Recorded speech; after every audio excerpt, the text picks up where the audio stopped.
요한계시록 4장 5절에서 11절까지의 말씀입니다. 4장 5절을 제가 읽고 11절까지 교독하시겠습니다. 5절입니다.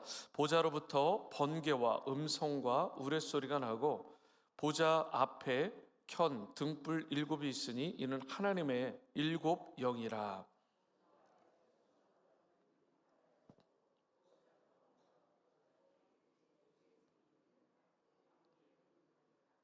그 첫째 생물은 사자 같고 그 둘째 생물은 송아지 같고 그 셋째 생물은 얼굴이 사람 같고 그 넷째 생물은 날아가는 독수리 같은데 네 생물은 각각 여섯 날개를 가졌고 그 안과 주위에는 눈들이 가득하더라.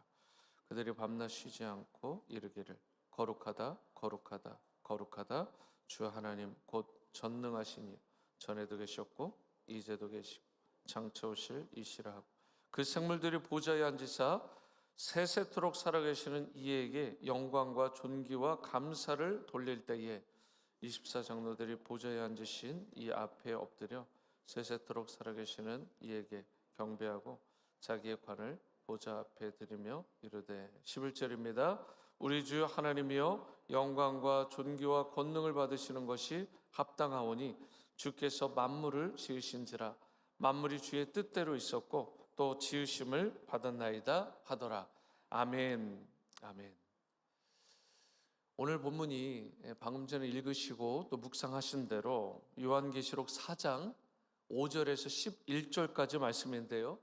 그 배경이 되는 내용들은 어제의 큐티 본문인 4장 1절에서 4절까지의 기록이 되어 있습니다. 하늘나라라고 하죠. 곧 하나님의 나라는 가상의 장소, 그러니까 없는, 우리가 그냥 비현실적인 그런 장소가 아니라 실존하는 장소입니다. 실제로 존재하는 장소. 사도 요한은요, 성령의 감동하심으로 하늘 보좌와 그 위에 앉으신 하나님을 보게 됩니다. 이 땅에 있는 동안 환상을 통해서 하나님을, 그리고 그분의 보좌를, 그리고 그 주위를 둘러싸고 있는 모든 상황들과 형편들을 보게 돼요. 하늘나라를 딱 보니까 하나님을 중심으로 하나님이 계신데 이걸 동심원이라고 하죠. 이렇게 둘러싸고 있어요. 어떻게 둘러싸고 있냐? 무지개가 둘러싸고 있고 네 생물들이 둘러싸고 있고 24장로들이 둘러싸고 있고 주위를 보니까 또 기타 천사들이 둘러싸고 있어요. 그런데 이것이 누가 먼저냐가 중요한 게 아니라 가장 중요한 게 있어요. 그 중심에 누가 계시느냐, 이 부분이에요. 여러분, 동심원이라고 하는 이 부분에 가장 중심에 누가 계신 거예요? 보좌에 앉으신 하나님이 계신 거예요. 하나님과 어린 양 예수 그리스도가 바로 그곳에 계신 것입니다. 그래서 그곳에서 모든 수많은 천사들, 수많은 피조물을 대표하는 그 영들의 찬양을 받으시는 거예요. 그러니까 하나님은 모든 것들의 찬양을 받으시기에 합당하신 분이라는 것입니다. 4절에는요 24장로들이 나오는데 이 24장로에 대해서 가장 많은 지지를 받는 해석이 있는데 구약 성경에 보면 12지파가 나오잖아요, 그렇죠? 그리고 신약 성경에는 뭐가 나오죠? 12사도가 나오죠. 합치면 24. 그러니까 이것은 딱 떨어지게 해가지고 24을 만든다 이런 뜻이 아니라 이 12지파와 12사도를 통해서 결국은 구원받은 하나님의 백성을 상징한다, 이렇게 보는 견해입니다. 이 견해로 본다면 24장로들은 교회들을 대표한다라고 볼 수도 있는 것입니다. 왜 그러냐면 구원받은 하나님 나라의 백성을 상징하는 거니까 그 하나님 나라의 백성이 곧 그들이 모여서 만든 것이 교회잖아요.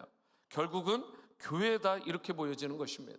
요한계시록이 쓰여질 당시에 소아시아의 교회들이 있었죠. 그런데 이 교회들은 한결같이 다 약했습니다. 비천했어요. 심지어 비참한 상태에 있었습니다.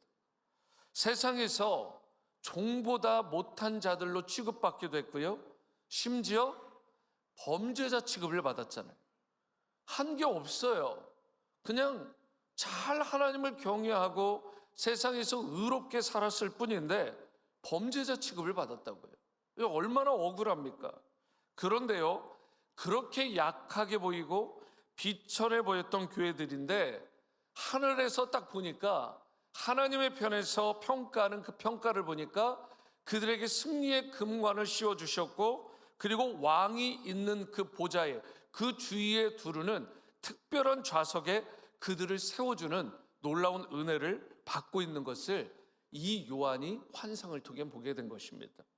육신적인 눈으로 보면 망한 것 같고, 보이는 교회마다 다 부서진 것 같고, 핍박받아서 다 흩어지고 무너진 줄 알았는데, 약한 줄 알았는데 실상은 가장 영광스러운 자리에 우리 주님께서 딱 하고 앉혀주시더라는 것입니다.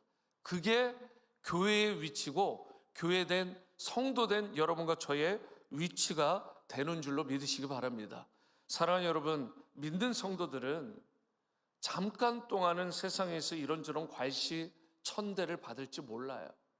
하지만 결코 그렇게 초라하게만 끝나는 인생이 아닙니다. 천사마저 흠모하는 그 빛나는 보좌, 하나님께서 특별히 지정하신 그 보좌에 앉는 신분, 그것이 바로 우리 워싱턴 지구촌 교회와 같은 하나님이 세우신 그리스도의 몸된 교회고, 그리고 우리 성도들의 위치가 될 수 있다는 사실이에요. 버지니아에 있는 유명한 오리고기집이 있는 거 아시죠? 아마 웬만한 분들은 다 아실 거예요. 뭐 이름을 댈까 하다가 제가 적어놨는데 굳이 되진 않겠습니다. 뭐 제가 홍보하는 것도 아니고, 거기에 가면 많은 유명인들의 사진들이 붙여 있잖아요. 최근에 보면 뭐 가수 싸이 이런 사람도 있고, 뭐 이 마윈이라는 사람, 그런 사람들도 있죠. 근데 거기에 보면 어떤 의자는 특별히 이전에 대통령이 앉았던 의자다, 이렇게 거기에 종업원들이 귀뜸을 해주는 경우가 있습니다.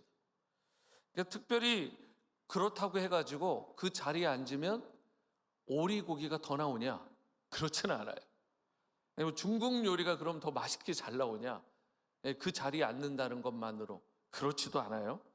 여러분, 누군가가 거기에 앉아 있었는데 그게 역대 대통령이었던 거예요. 그 내용만으로, 그 이유만으로 사람들의 호기심을 불러일으키기에 충분하잖아요. 그 이목을 끄는 자리가 되는 거예요. 아, 저 의자, 저 자리. 사람들은요, 이렇게 전직 대통령, 유명인이 앉았던 자리 하나에도 열광을 합니다. 사람들이 그 자리를 되게 특별하게 봐요.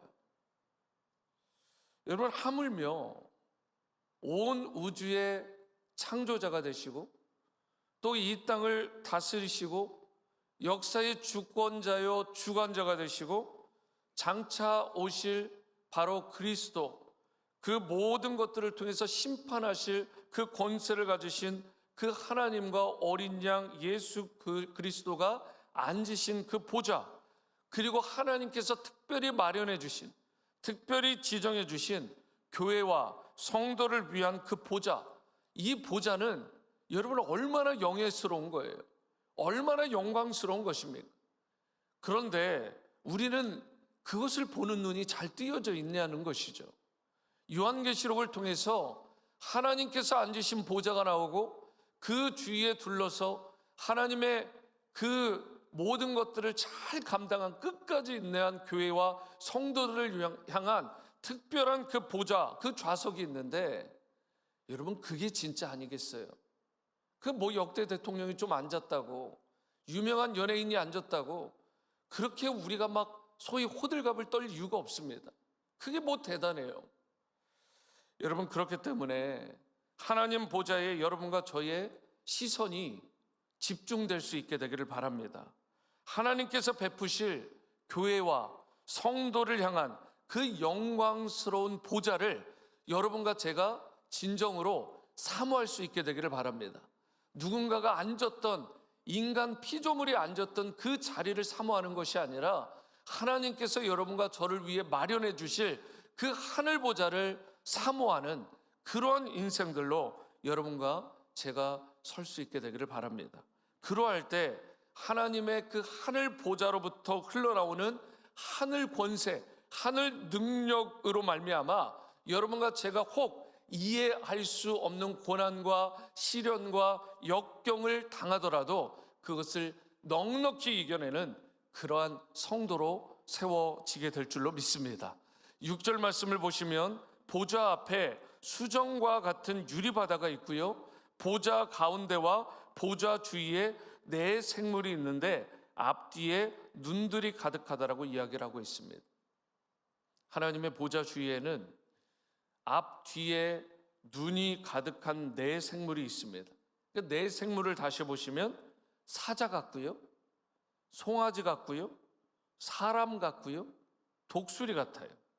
여러분, 이 피조물들의 특징이 뭐냐면 소위 이 피조세계, 여러분과 제가 살고 있는 이 땅 가운데에서 가장 강력한 힘을 가진 대표적인 상징적인 존재들을 지금 말하고 있는 거니까 결국은 하나님께서 지으신 피조물 전체를 상징한다, 이렇게 보는 해석이 맞습니다.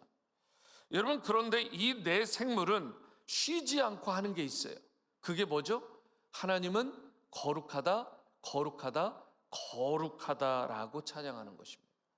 하나님의 거룩하심을 강력하게 온전히 찬미하는, 찬양하는 그 모습이 담겨져 있어요. 이 거룩하다, 거룩하다, 거룩하다 세 번이나 강조해서 이렇게 읊조리는, 이렇게 찬미하는 이유가 무엇이냐? 하나님은 세상의 어떤 피조물과도 구별된 완전하신 분이다, 우리의 찬양을 받기에 합당하신 분이다라는 것을 드러내는 것이 바로 하나님의 거룩하심을 찬미하는 이 내용인 것입니다.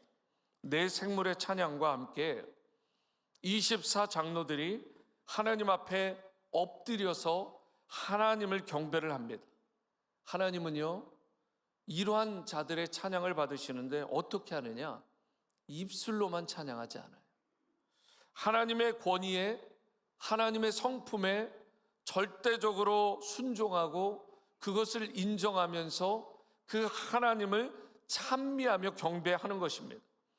24장로들이, 그리고 또 교회가, 성도가, 여러분, 그 어떤 피조물들이 아무리 대단해 보일지라도, 아무리 훌륭해 보이는 피조물이라도 그 찬양과 경배라는 것은 오직 창조주 하나님께만 돌려야 될 줄로 믿으시기 바랍니다. 이게 왜 중요하냐면요, 제가 머시십이라는 의료 선교선을 이제 한 1년 정도 이제 단기 선교사로 제 아내하고 함께 승선을 했었어요. 그러니까 이 배가 미국에도 이제 들어올 때가 있습니다. 메디컬십이니까 들어와 가지고 있는데, 그 미국 선교사죠. 자기가 잘 아는 곳이 있다면서 데려갔어요. 근데 자기가 아는 친구인데 거길 가보니까 천사상들이 그렇게 많아요. 천사상. 온갖 천사의 모습을 가진 그런 이 상들을 다, 이 조각상들을 집들부터 집 안에까지 가득 채우는 거예요. 그리고 이 선교사도 정신이 없죠. 그걸 막 저한테 자랑하고 싶어가지고 보여주는 거예요. 이 친구가 이렇게 많이 모아놨다는 거예요. 제가 그때 드는 생각이, 도대체 이 사람은 무엇을 찬미하는 것이지? 정말 누구를 집중해서 찬양과 경배로 올리고 있는 거지? 하나님일까? 이 천사일까? 그리고 대화를 한참 했어요. 그러니까 대화를 한참 하는데 다 보니까 천사 얘기예요. 여러분, 그러면 안 됩니다. 우리가 신앙생활을 할 때 그 어떤 것도 하나님의 위치와 그 자리를 대신하면 안 돼요. 그게 아무리 천사라고 해도 우리를 돕는 자일 뿐이지 천사가 우리의 찬양과 경배를 받을 존재가 아니잖아요. 그런데 신앙생활을 우리가 잘못하면, 소위 삐딱하게 하면 그런 일이 일어날 수 있는 거예요. 오직 하나님만 경배해야 된다는 의미가 그것입니다. 우리가 이 땅을 살아가는 동안 온갖 것들을 우리가 적당한 선에서 우상을 가질 때가 있다고요. 전에도 말씀드렸지만 어떤 성도님의 집에 가니까 두꺼비가 있어요. 두꺼비, 금칠을 한 두꺼비. 저한테 제가 신방을 갔는데 만져보래요. 우리 교회 아닙니다. 다른 교회예요. 신방하는데 만져보래요. 왜 그랬다고요? 돈이 굴러 들어온다고. 목사님, 돈이 많이 굴러 들어와요. 이거 만지세요. 지금 신방을 온 목회자한테 도대체가 무슨 얘기를 하는지 모르겠어요. 요즘에도 여러분 포춘 쿠키라고 하는 거, 그거 까가지고 종이 까시는 분들, 그거 버리셔야 됩니다. 그거 매이지 마세요. 아무리 재미로 하더라도요, 그거 보지 마시라고요. 얼마 전에 그 베트남에 박성 교사님 오셨었잖아요. 그분들이 저희 교회 성도님들이 이렇게 누군가가 대접을 해주셔서 식사를 하는데 그 포춘 쿠키를 까고는 종이를 버리더래요. 그래서 그 박성 교사님 궁금해서 왜 그러시냐고, 왜 그걸 버리시냐 하니까 우리 담임 목사님이 그렇게 가르쳤다. 그래서 그 선교사님이 저한테 와서 너무 잘 가르쳐 주신 것 같다고, 너무 말씀에 잘 순종을 한다고. 여러분, 중요한 건 순종이 제사보다 귀한 것입니다. 하나님의 말씀을 잘 들었으면 우리가 그때부터 실천하면 돼요. 아무리 장난이라도요, 아무리 가볍게 넘길 거라고 하더라도요, 거기에 현혹되거나 마음 두시면 안 돼요. 여러분, 우리가 그렇게 적당한 선에서 타협하면 신앙이 하나님 앞에 기쁨이 될 수가 없는 것입니다. 여러분, 금두꺼비도 소용없고요, 포춘 쿠키도 소용없고요, 그리고 우리 가운데 천사도 어찌 보면 우리의 경배 대상이 아니니까 우리의 시선은, 그리고 우리의 마음의 중심은 누구만 향해야 돼요? 오직 하나님과 그 보좌에 앉으신 예수 그리스도, 우리가 그 존귀하신 분만 우리가 경배하고 찬미하고 집중하고 높여야 될 줄로 믿습니다. 오늘 이 자리를 통해서 여러분과 제가 하나님을 대신해서 그 무엇도 떠받들면 안 되겠구나. 오직 하나님만. 내 자식도 떠받들면 안 되고요, 손주도 떠받들면 안 되고, 나 자신도 떠받들면 안 돼요. 오직 하나님만 떠받들며 찬양하는 여러분과 제가 될 수 있게 되기를 바랍니다. 그래서 10절에서도 여러분 보시면 24장로들이 뭘 해요? 면류관을 벗어서 하나님께 드립니다. 어제 큐티 본문 1장 4절에, 이 4장 4절이죠. 4장 4절에 면류관을 썼잖아요. 그런데 그 면류관을 4장 10절에서 뭘 하고 있어요? 그들이 벗어서 하나님께 올리는 것입니다. 여러분, 이게 뭘 의미하는 거예요? 여러분과 제가 하나님께서 들어써 주시고 하나님께서 우리에게 부여하시는 금 면류관과 같은 영광을 우리가 받을 날이 있습니다. 그런 순간들이 이 땅에서도 있잖아요. 하지만 모든 영광, 모든 것들을, 프레이즈를 하나님께로 올려드리는 여러분과 저요, 우리 금 면류관을 하나님께만 돌려드리는 그러한 삶을 살아야 될 줄로 믿으시기 바랍니다. 그러면서 11절과 같이 영광과 존귀와 권능을 누구에게요? 하나님께 올려드려야 된다고요. 우리도 마땅히 하나님께만, 하나님이 받으셔야 될 영광을 내가 함부로 가로채면 안 됩니다. 여러분, 그것만큼 무서운 죄와 심판이 따르는 죄가 없는 것입니다. 그러므로 매튜 헨리가, 성경의 주석가인 매튜 헨리가 이런 얘기를 했어요. 잘 들어보세요. 모든 피조물이 해야 할 일은 예배 대상이 되는 것이 아니라 예배하는 것이다. 저와 여러분들은 하나님의 영광을 받거나 내가 칭송을 받을 존재가 아니라 그 하나님만을 오직 예배하고 칭송하는 그 사실을, 그러한 존재임을 기억하시고 어려운 현실 가운데서도, 심지어 그 현실을 넘어 영광의 면류관이 또한 우리에게도 예비되어 있다는 사실도 또 기억하시면서 여러분 끝까지 인내하시고 일평생 최선의, 최상의 예배로 살아계신 하나님께만 영광 올려드리는, 그리고 그때에 하나님께서 여러분과 저의 삶, 우리 교회를 높여주시는 특별한 은혜도 받아 누리시게 되기를 존귀하신 주님의 이름으로 축원합니다. 기도하십니다. 사랑과 은혜의 주님, 우리가 이 땅을 살아가는 동안 수도 없이 많은 유혹들, 내가 생각하는 명예, 권력, 박수갈채, 그런 인기들, 그런 부들, 하나님 그 모든 것들을 통해서 내가 높아지고 내가 칭송을 받는 것이 아니라 오직 살아계신 하나님 한 분만 높이는 그런 순전하고 겸비한 인생들로 우리를 세워 주시기를 원합니다. 하나님은 거룩하시다, 거룩하시다, 거룩하시다. 찬미했던 천사들처럼 우리도 이 땅 가운데 하나님을 전심으로 높이고, 그리고 하나님만을 인정하며 그 하나님만을 붙들고 살아가므로 말미암아 고난 가운데, 환난 가운데, 어떤 역경 가운데서도 하나님 앞에 최고의 순종의 삶, 예배자들로서의 삶을 살아가는 우리 모두로 세워 주옵소서. 오늘도 주님께서 책임져 주시는 귀한 성도님들 다 되어질 수 있기를 원하올 때 존귀하신 예수님의 이름으로 기도합니다. 아멘. 하늘에 계신 우리 아버지여, 이름이 거룩히 여김을 받으시오며 나라가 임하시오며 뜻이 하늘에서 이루어진 것 같이 땅에서도 이루어지이다. 오늘 우리에게 일용할 양식을 주시옵고, 우리가 우리에게 죄 지은 자를 사하여 준 것 같이 우리 죄를 사하여 주시옵고, 우리를 시험에 들게 하지 마시옵고 다만 악에서 구하시옵소서. 나라와 권세와 영광이 아버지께 영원히 있사옵나이다. 아멘. 아멘. 계속해서 개인의 기도로 나아가시겠습니다.